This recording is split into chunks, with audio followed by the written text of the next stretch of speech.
Boa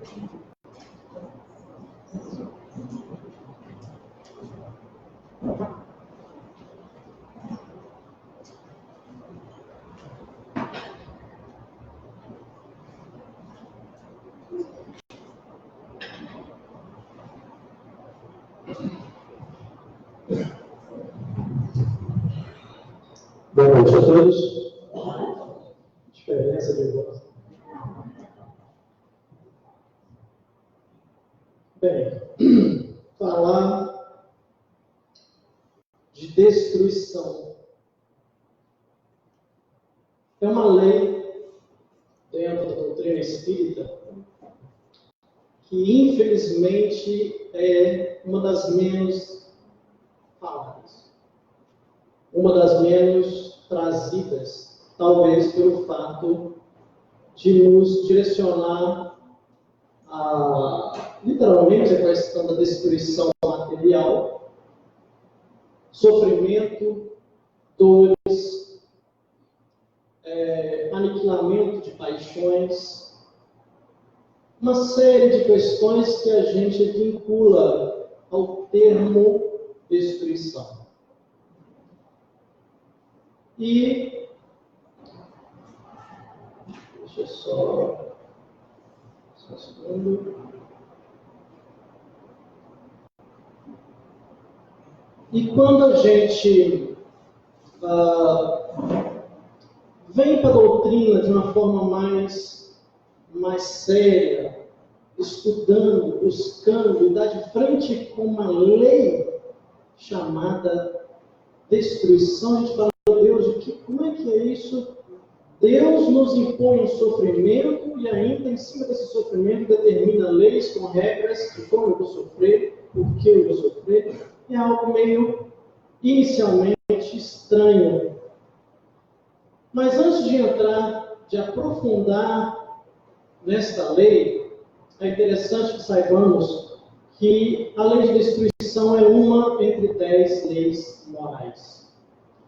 Esse decálogo, essas 10 leis estão em nós, estão no germe de cada espírito, está no germe da criação universal, variando essas leis, logicamente, da densidade de cada mundo, da densidade de cada planeta.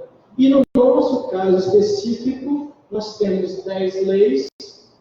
Só para ilustrar, eu posso passar os slides só para as 10, mas nós vamos nos aprofundar somente. Nós temos lei de adoração, que nos explica, nos mostra como é esse vínculo nosso com a divindade. Desde os primórdios, desde o primitivismo, nós adoramos. Nós começamos a adorar pedras, adoramos imagens esculpidas pela natureza, adoramos árvores, adoramos raios, adoramos uma série de coisas do nosso passado primitivo. Passamos a adorar deuses quando nos tornamos politeístas. Vários deuses, Deus da lua, Deus do sol, Deus da colheita, Deus isso, Deus aquilo. Que ótimo, já saímos daquela forma mais primitiva, já passamos a entender que existe um Deus, e mais à frente vem a crença em um Deus único, já largando o politeísmo, já entrando no mono, né? Então, há aí um processo evolutivo da lei de adoração. Lei do trabalho nos mostra a necessidade do trabalho no corpo físico, não esse trabalho simples de sair de manhã e voltar à tarde com a marmita vazia, porque estava doido para comer que as coisas tinham colocado lá dentro, né? Não só isso, mas o trabalho como um todo. O que eu faço nessa minha reencarnação? Lei de sociedade que nos mostra a forma de relacionamento entre todos nós, entre a sociedade, entre o Estado, entre os animais, enfim, como eu me comporto com outro ser vivo. Lei da liberdade nos mostra que já nascemos livres, ao contrário de até pouco tempo atrás, alguns séculos atrás, essa lei de liberdade não era totalmente aplicada aplicado em determinados pontos do planeta. Nós, brasileiros, somos referência de ter sido um dos últimos países do planeta a dar liberdade total aos nossos negros. Mas não foram apenas negros escravos. Bastavam, na antiguidade, uma determinada tribo ou povo perder uma batalha, uma guerra, ou coisa semelhante, por lei, de acordo com aquela época ou parte do planeta, aquele povo que perdia se tornava escravo. Lei de conservação é outra coisa que é interessante, que nós já nascemos com ela muito implícita, muito viva. O simples fato de ter medo de morrer. Todos nós, talvez no passado, hoje no entanto, como espíritas mais conscientes, medo a gente tem, talvez, da forma que vai morrer, ou coisa parecida, mas já sabemos que essa morte é só do corpo físico, a vida continua, mas mesmo assim, lá atrás, nós tínhamos pânico da palavra morte. Isso está dentro dessa lei de conservação que está no nosso germe espiritual. Lei da igualdade, que nos mostra como nós nos comportamos, como nós somos vistos perante a divindade, todos iguais, nenhum melhor, pior, o mesmo tratamento que Deus deu a Madre Teresa de Calcutá é o mesmo tratamento que deu a Adolf Hitler.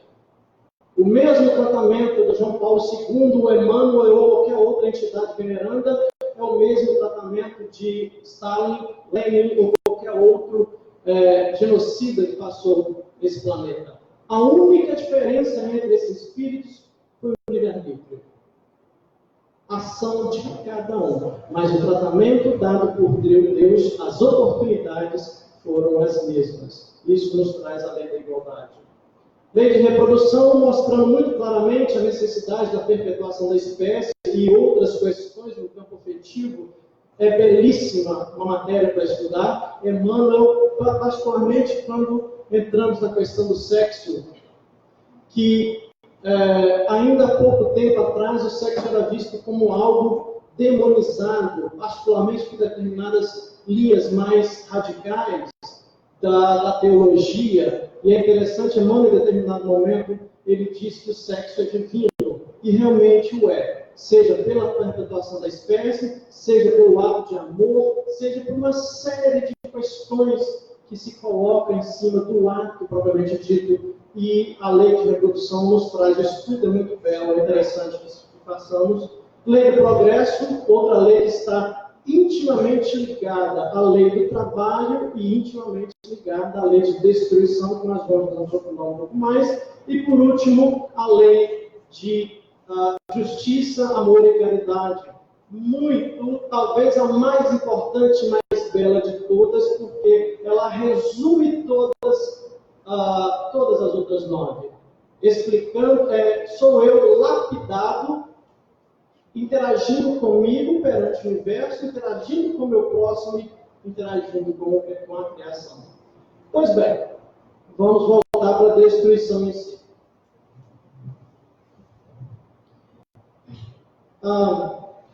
O que é a lei de destruição? É um complemento, uma ferramenta para o processo evolutivo, visto que é preciso morrer para renascer, passar por milhares de metamorfoses, animando formas corporais gradativamente mais aperfeiçoadas. Nós todos aqui estamos vindo desde o mundo primitivo até nesse momento em vários processos de destruição. Já começamos, no momento que a gente nasce, a gente já entra no processo de envelhecimento. No dia seguinte que nascemos, já temos um dia de velho. Daqui a 100 anos, já temos 100 anos de velho. Ou seja, estamos num processo de envelhecimento natural que está dentro do processo de destruição. Então, aquele corpo primitivo, onde recebeu espíritos os primeiros espíritos ainda grossos, extremamente limitados, ignorantes, depois vieram a segunda, terceira e quarta raça adâmica, que a partir da segunda já começa, como nos traz Edgar Armand no livro Exilados de Capela, quando começa a partir da segunda raça a criação, o surgimento da segunda raça na Terra, começa a surgir esses espíritos mais inteligentes, daí, a partir da terceira, quarta, um pouco mais de melhoramento genético nessas raças, para que onde receberam esses espíritos mais aprimorados, digamos assim. E o que o plano superior nos traz com relação a essas diferenças, o porquê que nós precisamos passar por determinado tipo de sofrimento? Preciso é que tudo se destrua para renascer e regenerar. Fala-se diretamente aqui na questão da reencarnação espiritual.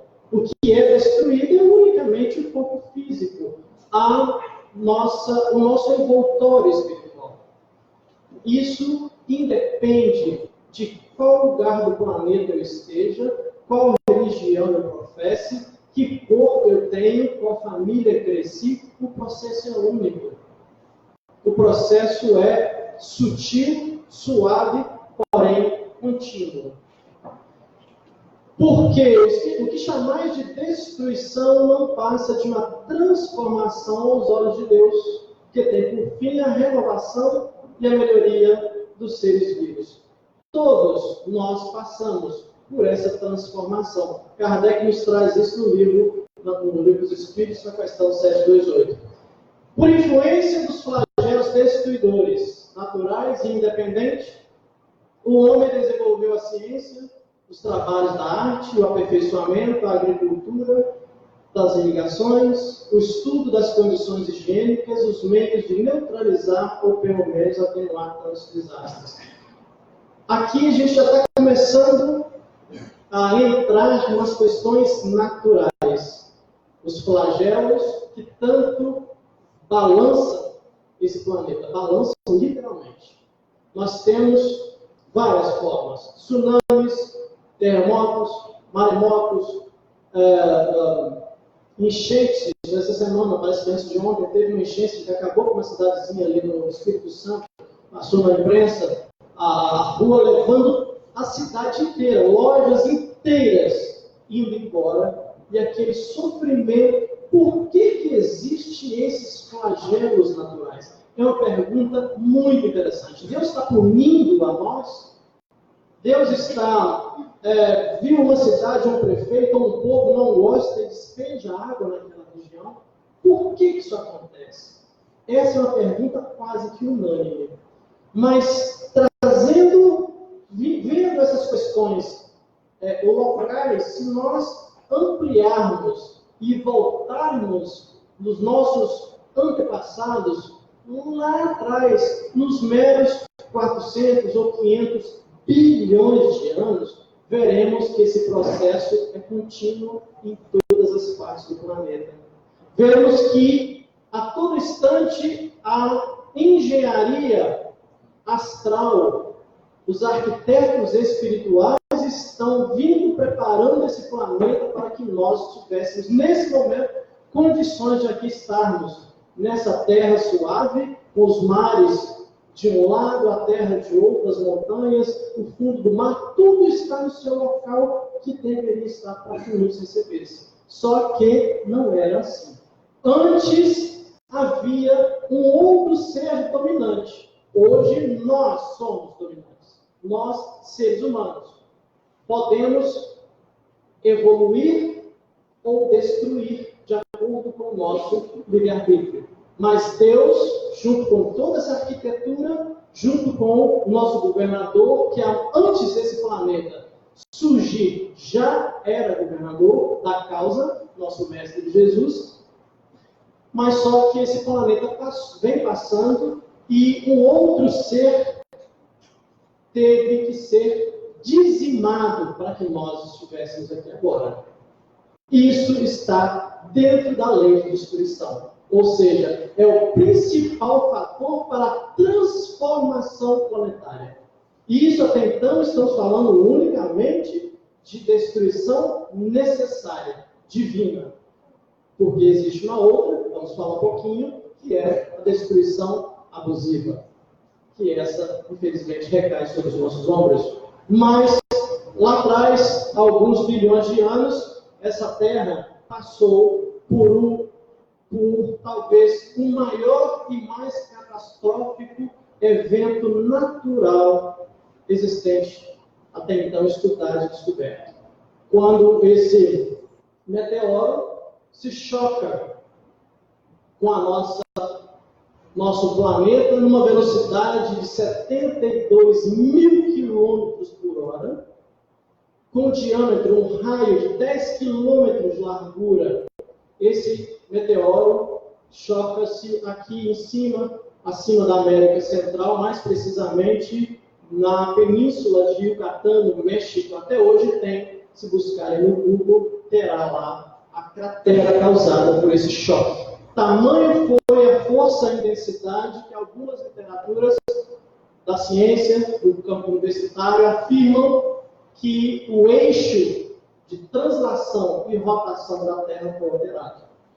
Tamanha foi a pancada do planeta. E nós estamos aqui. E o planeta existe. Tudo isso tem um porquê.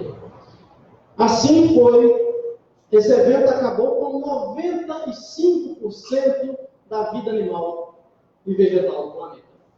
A partir daí, nós tivemos o equivalente, nessa explosão, a 5 bilhões de bombas atômicas. Aquela bomba que todos temos referência na Segunda Guerra Mundial, a bomba de Hiroshima ou também de Nagasaki, alguns quilotons. Multipliquem aquela bomba por 5 bilhões. Isso foi um evento natural. Ou seja, a engenharia astral, essa arquitetura vinda de nosso Mestre Jesus, com autorização do nosso Pai Celeste, preparando esse planeta para receber mais à frente esse ser que iria receber da espiritualidade ou do campo superior a permissão de entrar no seu processo evolutivo. Por mais que a gente ache que algo está errado na natureza, que algo está errado porque estamos pecando muito, que isso é punição divina, não vou no carnaval esse ano porque eu estou pecando demais, senão vai vir meteoro. E assim a gente vai pensando, mas nada está errado.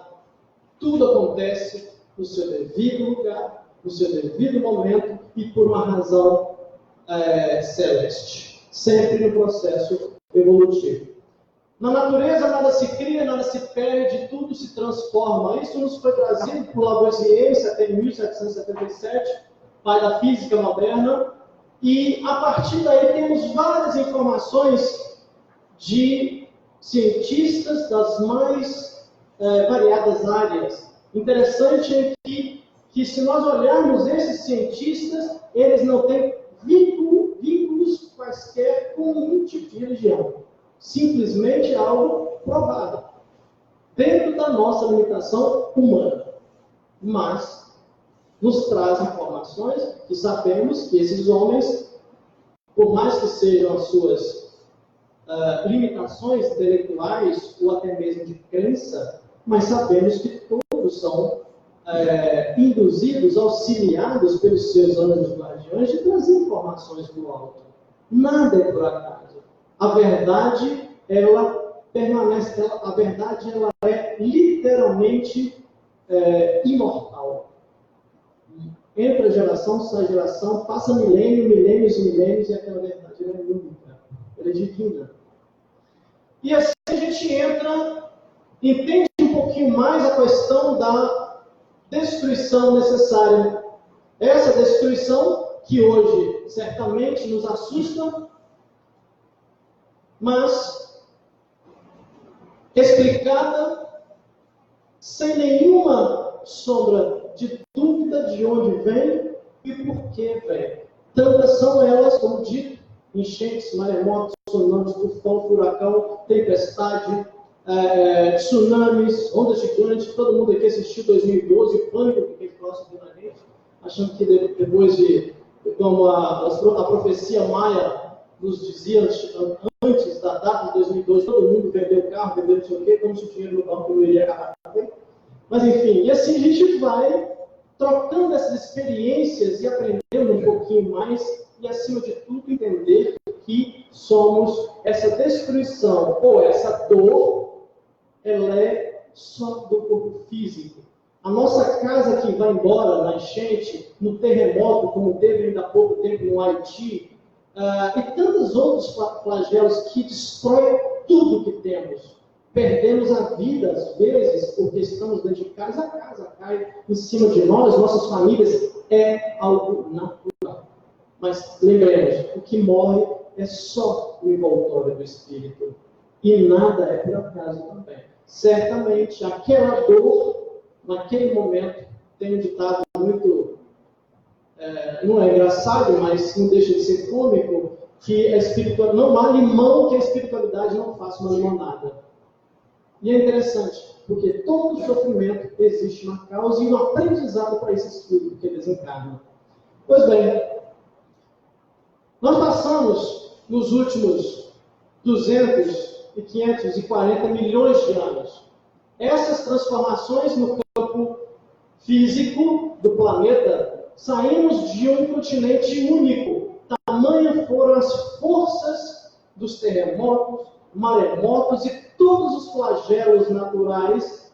Começou esse planeta a ser moldado por essa engenharia grandiosa, gerenciada pelo nosso engenheiro mestre, com a permissão do nosso Pai Celeste, até chegar ao que temos hoje. Nossos continentes, nossos 5 continentes, os 7 mares, tudo no seu lugar bonitinho, mas isso não faz. Chega para lá você, isso são esses trabalhos que essas placas tectônicas fazem, causando milhões de mortes a todo ano em cada canto do planeta. É natural.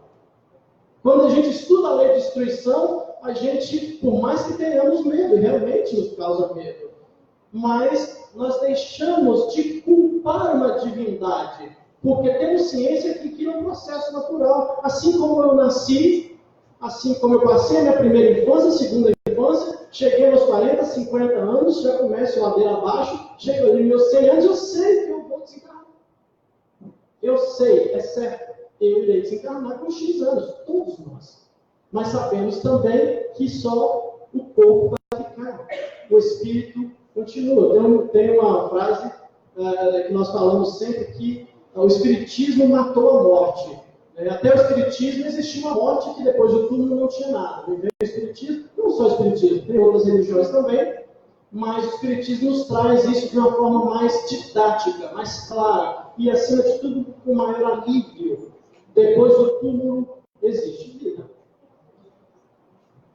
Nós tivemos, mais recentemente, alguns exemplos. Essa modificação continental, na formação desse planeta, para que aqui nós estivéssemos, não parou lá atrás. Continua ainda em movimento. Nós trouxe 4 exemplos rápidos. A Indonésia, em 2010, a tsunami que acabou com a região. Em 95, o terremoto que acabou com o Japão. Centro de Tóquio, Sendai, toda aquela região foi dizimada. Exatamente essas movimentações no campo planetário. Sempre uma visão macro. Alguns milhões de vidas. O Vesúvio, na Itália, em 83, também fez um estrago grande. E aqui tem um detalhe interessante para nós espíritas. O Vesúvio teve uma manifestação, ele entrou em erupção no ano 79 depois de Cristo. E ali, por que eu falo para nós espíritas? Porque nesse evento onde Pompeia, a cidade de Pompeia, foi literalmente riscada do mapa, e ali desencarnou figura de Públio Lentulus, nosso querido e amado Emmanuel. Estava nesse momento quando o vulcão Vesúvio riscou Pompeia do mapa. Essa é uma curiosidade. E um outro exemplo, em 99, um furacão que passou, não me recordo o nome dele, nos Estados Unidos, tudo enquanto furacão tem nome. Aqui eu tenho dificuldade para lembrar até o nome do meu cachorro. Todos os furacões têm nome lá, né? Mas arrasou a Flórida, subiu um pouquinho para a Carolina do Norte, do Sul, subiu, ou seja, causou um estrago muito grande. São eventos naturais. Pois bem, nós temos, para acelerar um pouco, existem números também em cima disso. Dentro da lei de destruição, existem números, mas que são muito impactantes, porque nós vemos tantos espíritos que voltam para a pátria espiritual, e queiramos nós que nesses desencarnes tenham servido, certamente serviu, claro, essa é a função da espiritualidade, da lei de destruição, mas o entendimento é nosso. O sofrimento é meu. A dor é minha, ela é íntima. E na hora desse sofrimento é algo que é interessante, que aquele vizinho que eu não gosto muito dele, ou ele não gosta muito de mim, no momento que tem um terremoto e a casa dele cai, ou a minha cai, a primeira coisa que é feita, eu vou lá tentar salvá-lo, ele e a família dele, ou ele vem para minha casa, tira minha mulher, minha filha, talvez eu possa estar desencarnado. Olha o que é detalhes simples, sutis, como essa enchente que teve essa semana no Espírito Santo, pessoas gritando, pedindo ajuda, muitos inimigos nesse momento se abraçam, porque o sofrimento faz repensar a vida. O sofrimento faz repensar o amor, ou brota o amor dentro de nós. Lembrando que amor só brota em terra fértil, mas sempre brota em nossos corações. Terremotos, incêndios, tsunamis, erupções vulcânicas, ciclones, furacões, tufões, enchentes, ondas de calor, ondas de frio, deslizamentos de terras, nevascas, avalanches, tempestades, maremotos e afundamentos. Essas medidas começaram a serem registradas no ano de 1138 para cá. Ou seja, para antes, infelizmente, não temos uma referência. Nós tivemos aproximadamente 6 bilhões e 200 milhões de vidas humanas que foram dizimadas somente pelos flagelos naturais. São 6 bilhões de espíritos que aqui estiveram em determinado momento, vivendo em determinada região do planeta, voltaram para a sua pátria, para a nossa pátria espiritual. E são esses sofrimentos, certamente, desses 6 bilhões de seres humanos, naquele último momento, foi despertado alguma coisa. Passou a acreditar em alguma coisa, passou a amar mais, passou a perdoar mais. Quantos de nós não sabemos que alguém no seu leito de morte, em determinado grau de sofrimento, ele pede para chamar alguém porque ele quer morrer em paz e pede para pedir perdão? Ou pede para perdoar. Às vezes esse sofrimento faz isso, desperta isso em nós. Saindo entrando na questão das doenças, endemias, epidemias e pandemias planetárias, a peste negra, que dizimou parte da Ásia Central e Europa em 1347 até 1350, foram 175 milhões de vidas humanas. A gripe espanhola, na Ásia Central, Europa, Américas e Norte da África, em 1919. Aqui, nós estamos no final da Primeira Guerra Mundial. Soldados que combateram na Primeira Guerra voltaram com uma gripe muito forte no campo de batalha, do seu teatro de operação, e voltou para a cidade, para o seu leito familiar, e ali essa doença, a gripe foi expandindo, e foram 40 milhões de vidas humanas. Isso é só para nós ilustrarmos um pouquinho o tanto de como nós somos tão frágeis perante o poder de Deus, mas ao mesmo tempo o porquê, a necessidade dessa destruição, que na verdade não é destruição, é uma transformação no corpo perispiritual, nesse espírito que retorna mediante determinado grau de sofrimento. Na questão 737 do Livro dos Espíritos, Kardec pergunta: com que fim Deus castiga a humanidade com flagelos destruidores? E os Espíritos nos traz.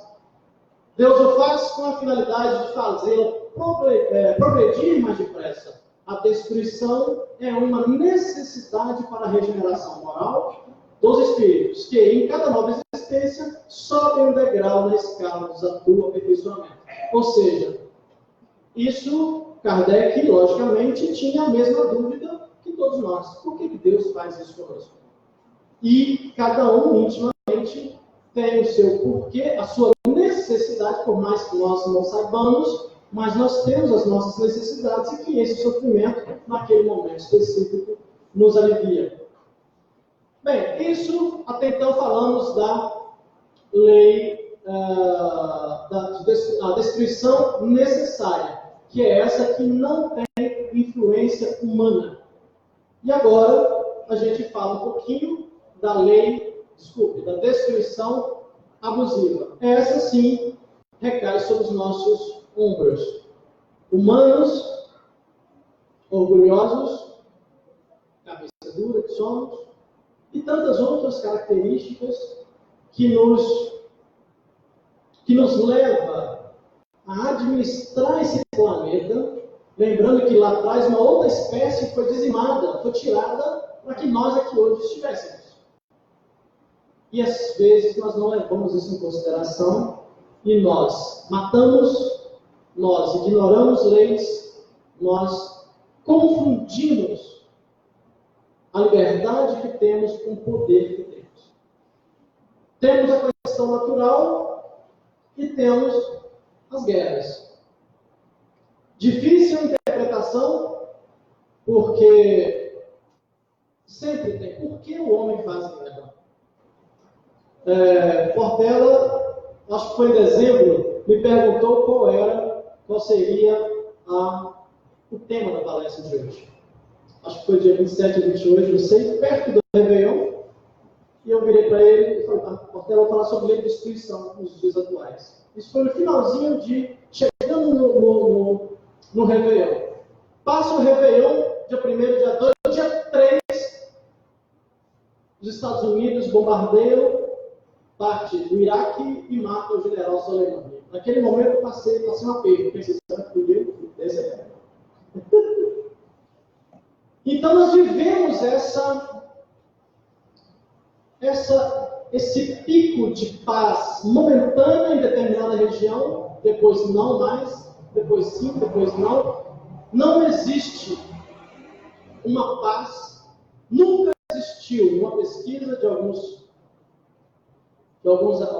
especialistas da área, nunca existiu uma paz no planeta todo, por um tempo. Sempre, em algum lugar do planeta, houve um determinado conflito.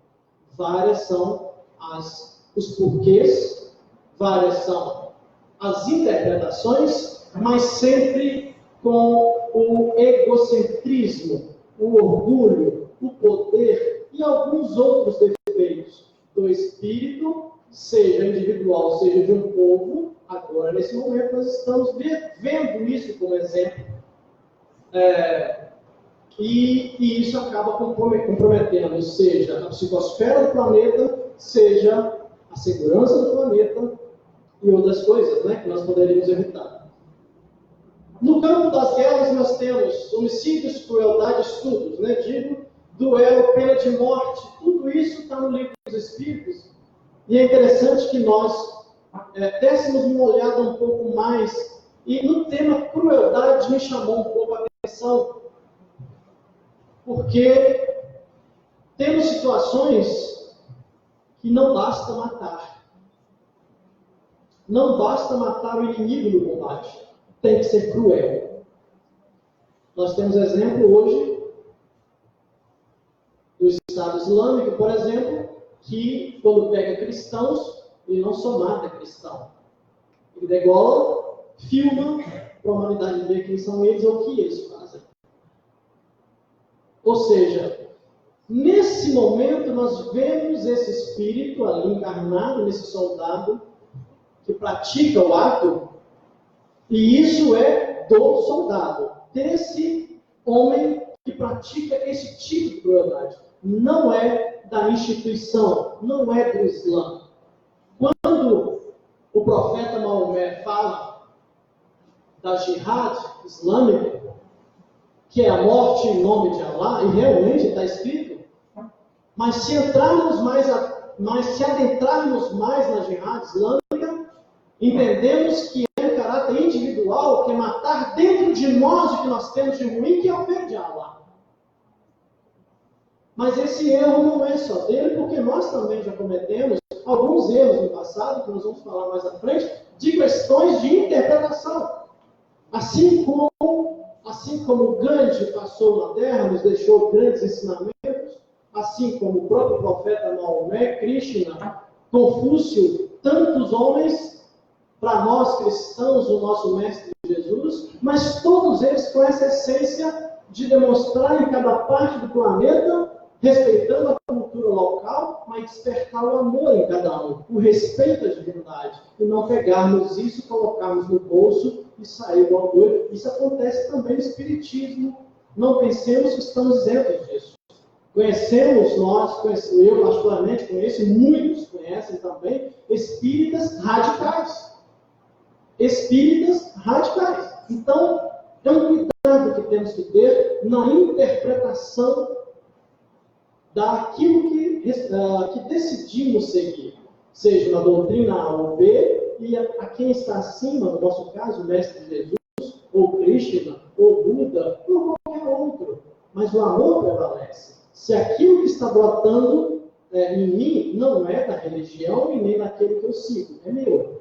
E Kardec pergunta o porquê dessas guerras. E na resposta 742, a espiritualidade do Espírito da Verdade responde: é a predominância da natureza animal sobre o espiritual e a satisfação das paixões. Nós acabamos de sair, não acabamos, já tem um bom tempo que saímos do estado primitivo. Já estamos um bom tempo nessa fase de provas e expiações. Sabe Deus quantas encarnações aqui já passamos? Ainda nesse campo de provas e expiações, estamos prestes, já terminando aos 48 do segundo tempo, terminando essa fase, ou seja, no momento de transição para o momento de regeneração planetária, mas nós ainda estamos logicamente, quando falamos nós, algumas partes do planeta, ou alguns seres humanos, com o seu lado primitivo ainda muito ativo. Não aprendeu ainda o que deveria aprender nessa fase de provas e expiações. Será que esse vai ter que voltar novamente quantas foram as vezes, de acordo com a sua sintonia, estando equivalente ao Estado Islâmico da vida, ou outros aqui no país, em determinados estados que ainda sabemos que tem muita crueldade, até quando nós vamos não insistir em não despertar essa consciência? Enfim, são perguntas que temos ativas em nós e que é interessante que não esqueçamos. E Jesus disse: embainha a espada, pois todos os que lançam mão da espada, pela espada perecerão. Hoje, espíritas, estudiosos, católicos, que de certa forma também entendem um pouquinho da terceira lei de Newton, com relação à lei de causas e efeitos, livre-arbítrio, ou a lei do eterno retorno.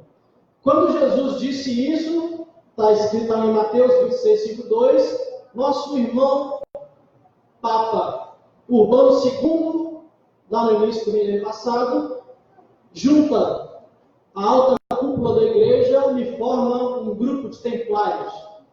Parte para o ocidente adentro, matando aqueles que invadiram territórios, até então católicos, muçulmanos. Isso que hoje nós vimos, a gente vê do outro lado, nós, cristãos, fizemos. Nós matamos em nome do Cristo no passado. É triste, mas é interessante que nós entendamos que a má interpretação do que está escrito pode levar um povo ou um planeta a findar-se. Quando Jesus disse isso, a interpretação, as entrelinhas, está dizendo: não faça ao próximo aquilo que você não quer fazer com você. E se você fizer, você vai responder por isso. E em nenhum momento Jesus disse: pegue sua espada e vá lá e mata todo mundo. Mas naquele momento, um líder que não poderia ter esse tipo de interpretação dele. São riscos. Nós tivemos, recentemente, a história de Abadiânia, que sirva de exemplo. Jamais condenar quem quer que seja, mas nós temos que aprender com os nossos escorregões. Nós tivemos a questão de Abadiânia, que chocou o mundo espírita, choca o mundo católico, choca o mundo protestante. Todos os dias nós temos questões assim. Não importa de onde venha, de quem venha, o que importa é que nós temos que aprender, que sirva de exemplo para todos nós. Ainda há pouco estava falando com o Portela a situação daquele que tenta levar a palavra de Deus ou de Cristo em algum lugar. O cuidado, o respeito, seja no uso das palavras, no tom das palavras, e o cuidado com quem vai ouvir, respeitando o plural, respeitando a sua linha teológica, respeitando uma série de coisas. Às vezes isso sobe a cabeça. Em uma situação dessa, ou Abadiânia, ou outras coisas, tantas outras, é interessante que aprendamos. E assim nós vamos passando, evoluindo, percebendo os grandes erros dos espíritos. Lembrando que espírito não tem cor. Assim como Divaldo Franco, uma vez, em determinada pergunta, perguntaram a ele sobre pretos velhos, ele falou: espírito não é nem preto nem velho. E na hora todo mundo riu, realmente.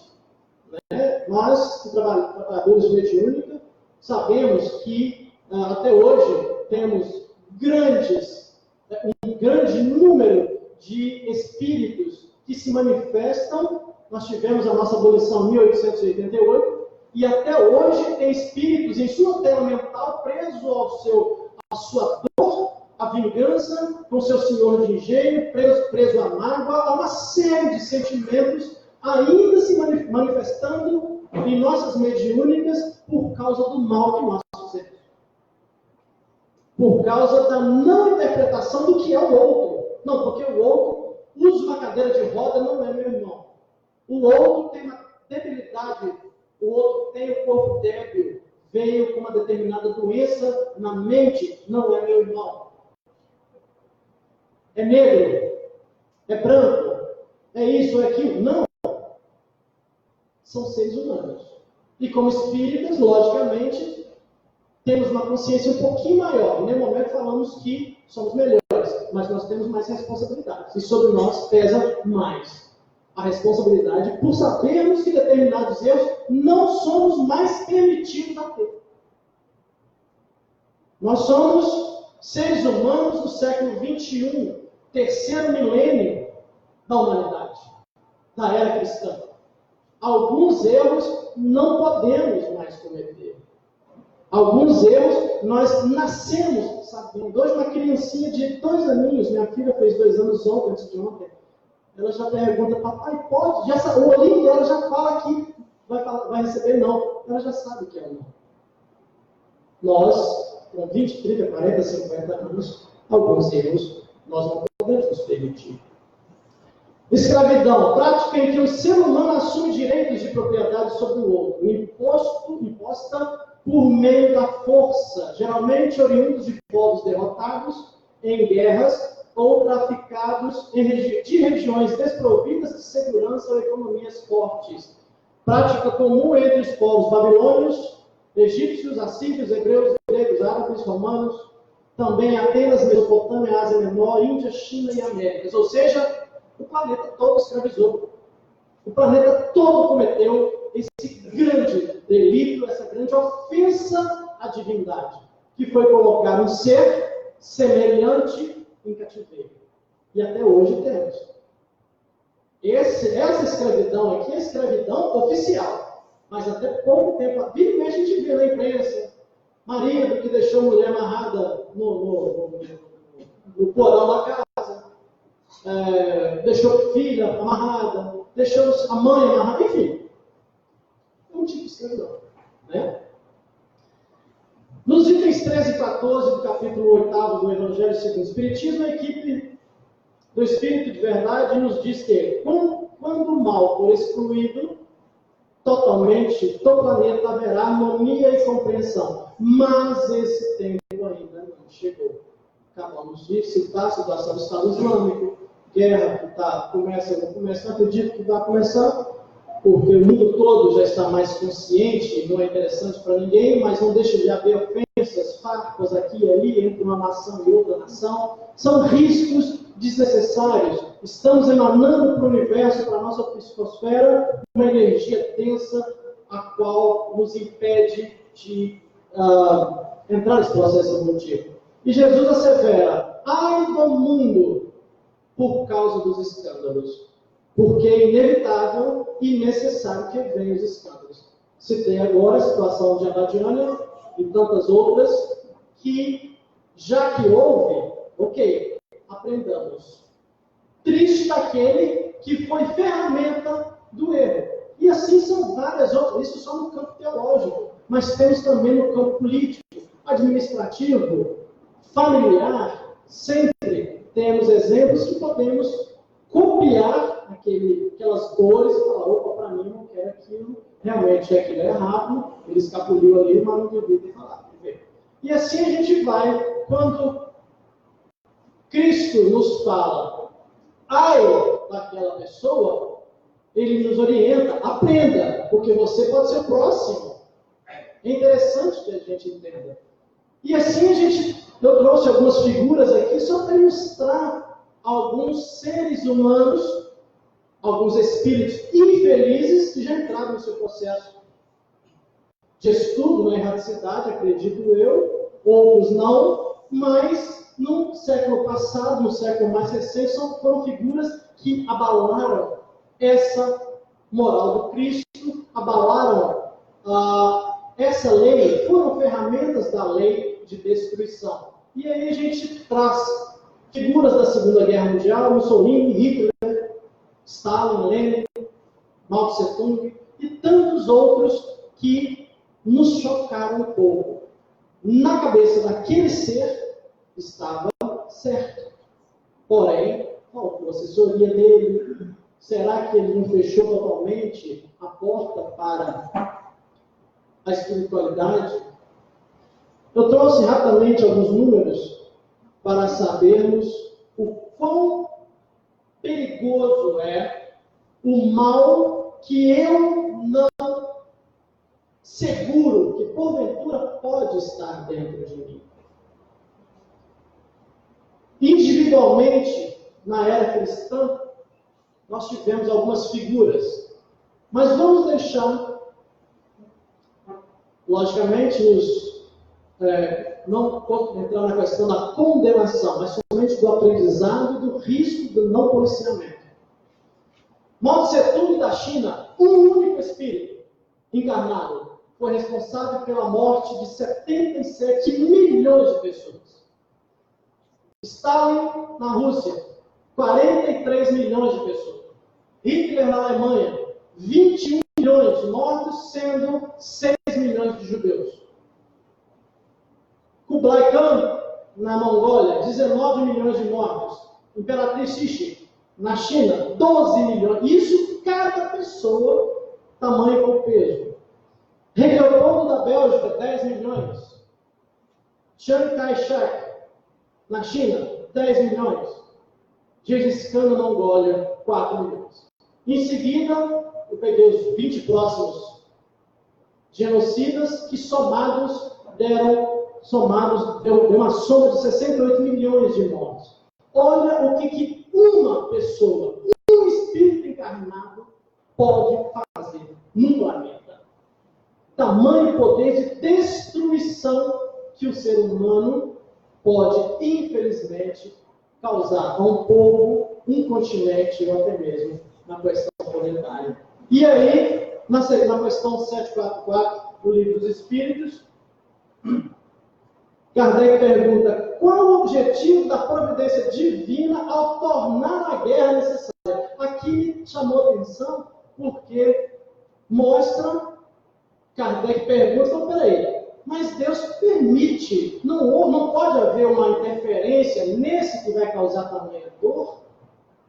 Aí a espiritualidade responde: a liberdade e o progresso. Aí voltamos lá na questão da escravidão, ou outras partes do planeta que às vezes tem um ser humano, como alguns desses antes citados, causando um grande sofrimento, uma grande dor, ou não progressa numa região do planeta. Às vezes, nesse caso, para tirar esse sistema do poder, é necessário a guerra. É o que a espiritualidade nos traz, que é em prol da liberdade daquele povo ou o progresso daquela região. Questão 744 do Livro dos Espíritos. Aí a gente pergunta, mas esse troço está muito global, está muito para lá, está muito longe. Eu moro aqui no Campinho, eu moro aqui na Arraial da Ajuda, esse trem não é para mim. Mas será que não? Nós não precisamos destruir trazer essa mesma lei de destruição para nós, para o nosso íntimo? Será que não temos nada em nós para ser destruídos? Vamos destruir o que precisa ser destruído. Mas para haver essa transformação, para entrar alguma coisa, tem que sair outra. Ou seja, a característica. Destruamos, então, o nosso orgulho em prol da humildade. A nossa avareza em prol da generosidade. Lembrando que generosidade ainda não é caridade. Para ser caridoso, precisa ser generoso, mas nem todo generoso é caridoso. A generosidade é o sentimento de levar ao próximo o bem. Significa que dentro de mim já brotou a bondade e já brotou a vontade de me dirigir ao próximo de forma evolutiva.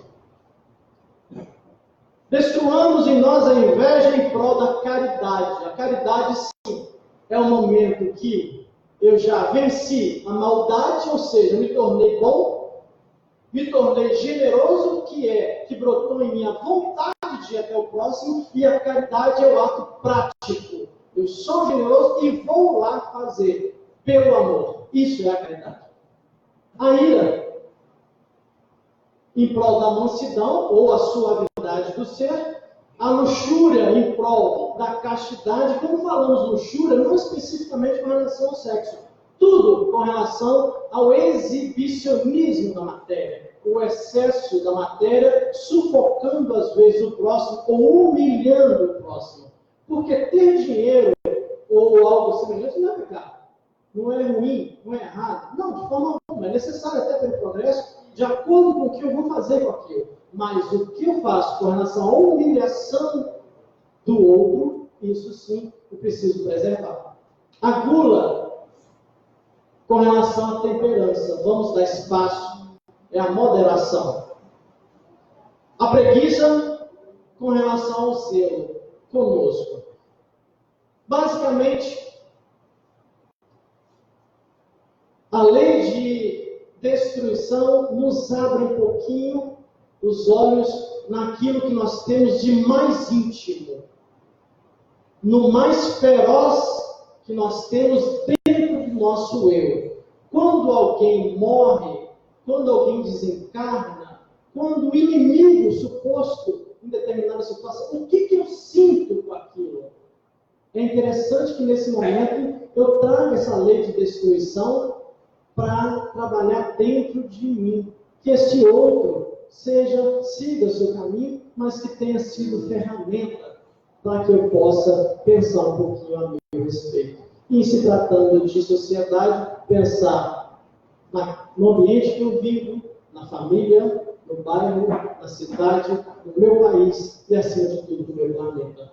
Enfim, era isso que eu gostaria de trazer. Agradeço a todos e tenham todos uma excelente noite.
Vamos passar para a nossa prece final, para os nossos passos coletivos, nos deixando envolver pelas energias que os espíritos amigos que transitam pelo salão vai tocando em cada um de nós.